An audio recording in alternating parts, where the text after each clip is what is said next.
11 Januari 1982, Yang Berhormat Tan Sri Muhammad Ghazali bin Shafie ditemui hidup dalam nahas helikopter. Pada hari ini, dalam 1982, pasukan mencari dan menyelamat berjaya menemukan Yang Berhormat Tan Sri Muhammad Ghazali bin Shafie, Menteri Luar Negeri yang hilang selepas terlibat dalam nahas helikopter jenis Cessna 206 di kawasan Kampung Janda Baik, Bukit Tinggi, Pahang. Beliau berjaya dikesan oleh helikopter penyelamat milik Tentera Udara Diraja Malaysia, TUDM, selepas 30 jam sesat di dalam hutan.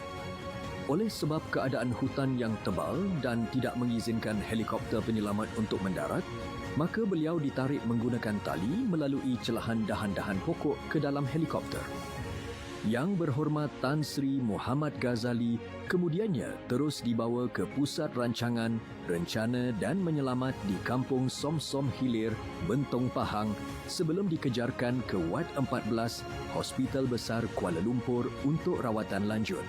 Dalam nahas ini, Encik Charo Endan, pengawal peribadi Yang Berhormat Tan Sri Muhammad Ghazali dan Encik Varghese Chacko, jurulatih penerbangan Kelab Penerbangan Diraja Selangor telah terkorban.